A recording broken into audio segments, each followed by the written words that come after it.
Assalamu alaikum. Today we are going to study the treatment of endometriosis. First of all, the medical treatment and then the surgical treatment.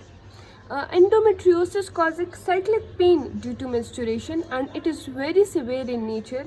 So any regimen that stops menstruation or induce pseudo-menstruation menopause should help with endometriosis related pain. So first of all, we can give NSAIDs, right? For mild pain, it is useful for dysmenorrhea and pelvic pain, and it is for the symptom control, right? The NSAIDs that we give are for the symptom control and has no impact on the disease and its progression. Then combined oral contraceptive pills, but here you should note that we can give COCP in patients who do not wish to conceive, right? It is useful for dysmenorrhea and dyspareunia COCPs. It also improves non-cyclic pain, right? Non-cyclic pain. It also improves non-cyclic pain and provides contraception. So you have to confirm that does the patient wants to conceive or not. If she wishes to conceive, then you cannot give COCPs. Okay. The combined oral contraceptive pills contains estrogen and progesterone, and the predominant effect is progesteronal effect, and it is given continuously for 3 to 6 months, right? And after that it will induce amenorrhea. Moving on, progesterone can be given. It can be used in women with high risk to use of COCP, combined oral contraceptive pills, and depot medroxyprogesterone acetate are also effective. Moving on, aromatase inhibitors are given.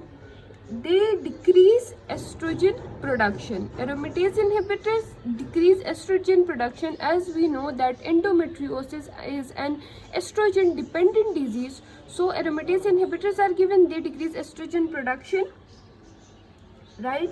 Then GnRH agonists are given for pain. Basically the GnRH agonist, they cause hypogonadotrophic hypogonadism, that is pseudomenopause, right? That is pseudomenopause.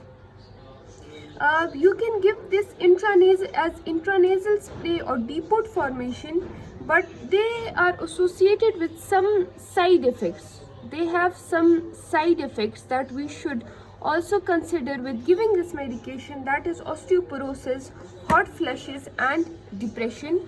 So this medication is not used longer than 6 months. Not longer than 6 months due to its side effects, and it is last line in the medicine. Danazol can also be given for pain. What does danazol do? It causes ovarian suppression, right? And is suitable for 3 to 6 months. It is associated with ovarian carcinoma and hirsutism, voice change, weight gain, and it is no longer commonly used due to its complications. Okay, then moving on to the surgical treatment. What are the indications for the surgical treatment? First of all, infertility, right? And the second is failed medical management of pain. The first treatment choice is conservative treatment or fertility preserving, right?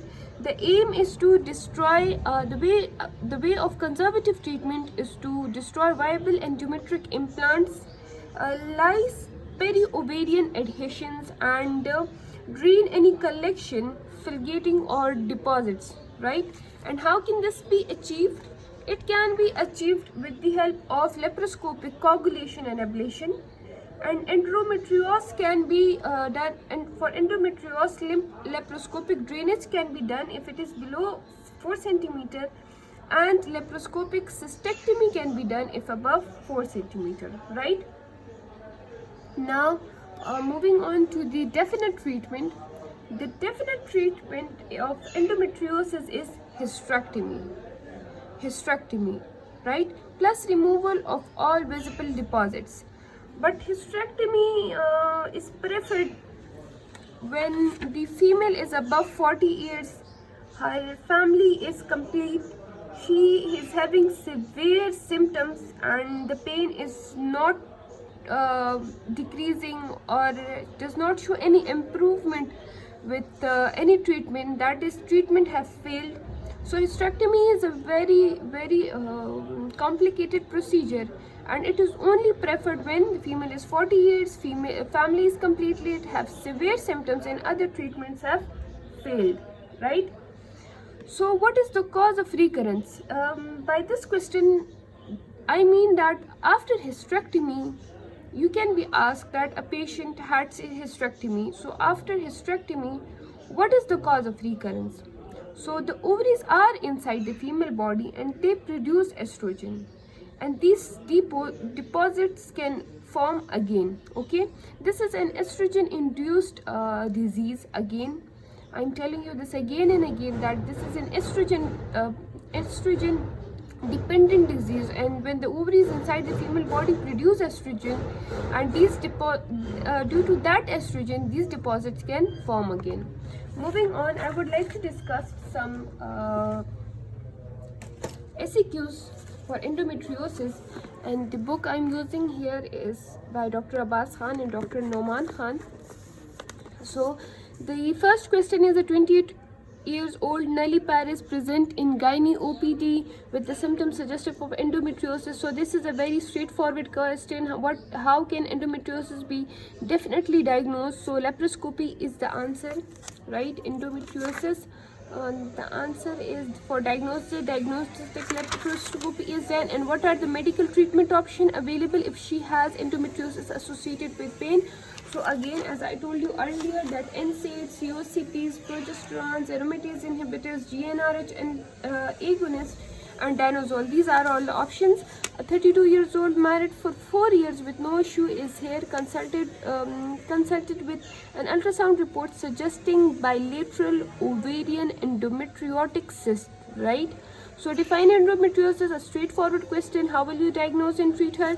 So diagnosis again is the laparoscopic diagnostic laparoscopy is done. That is gold standard and investigation of choice. And for treatment, medical treatment, we have danazole, combined oral contraceptive pill, GnRH analogs, progesterone only pills, progesterone synthase inhibitor, aromatase inhibitors, and danazole, and surgical treatment. Okay, but you should only write treatment here. Okay. A 22 years old lady, married for 2 years, right? Her age, she is young, married for 2 years, is nulliparous, come to OPD with history of severe dysmenorrhea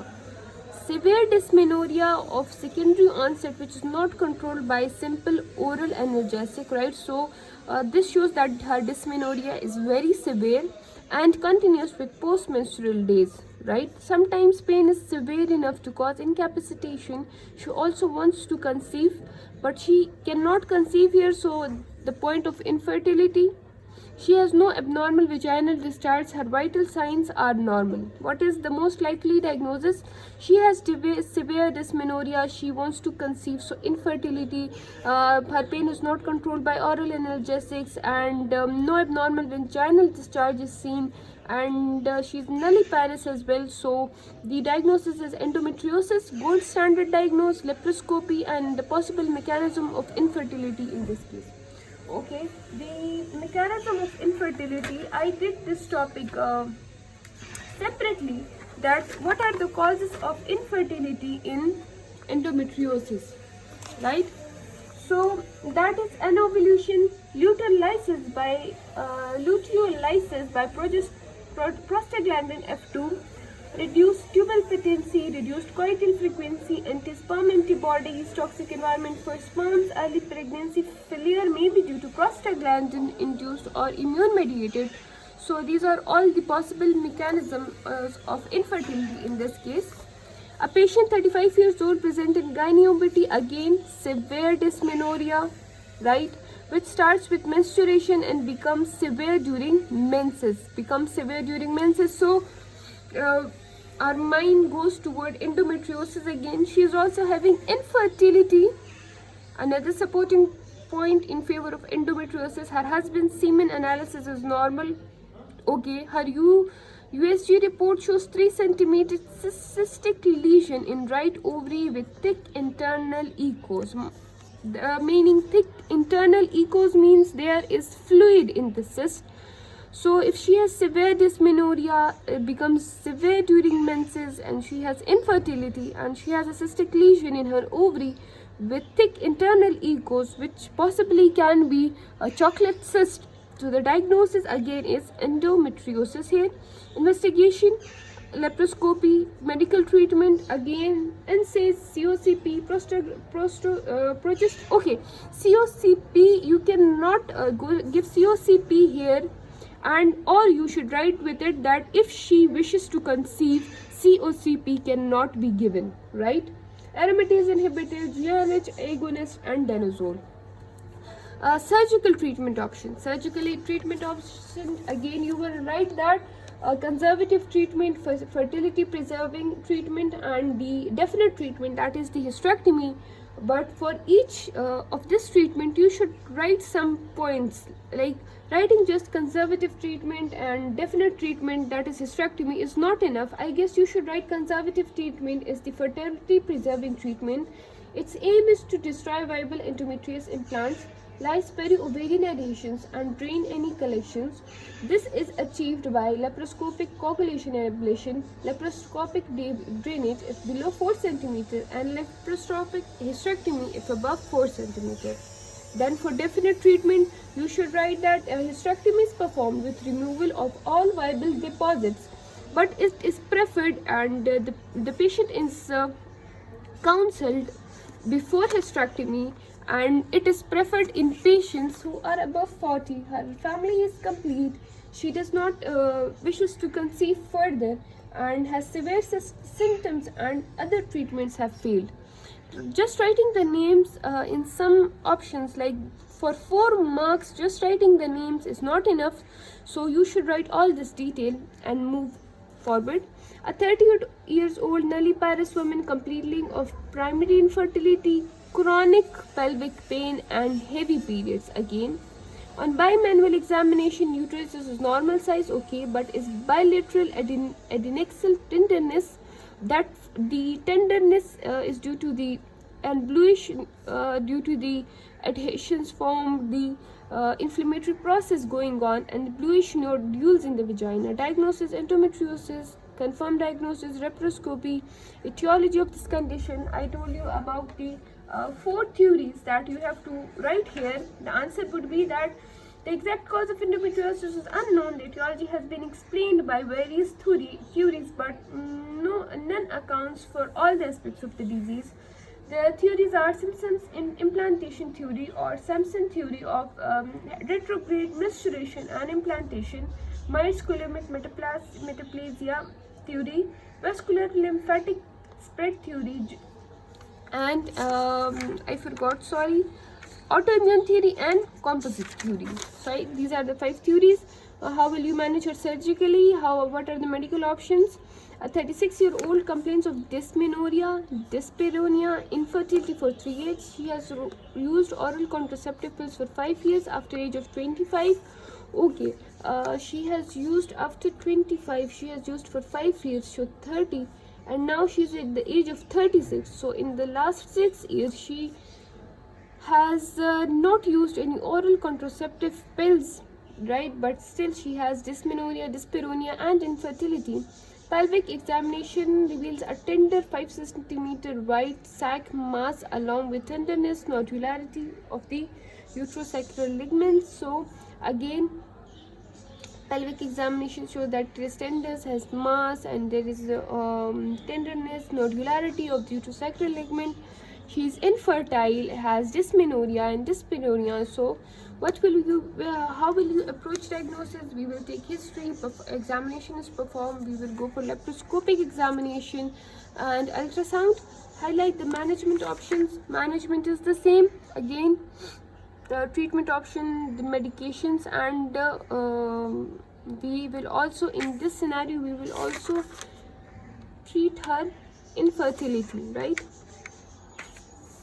Thank you so much. If you have any question, you can ask in the comment section down below. Allah Hafiz.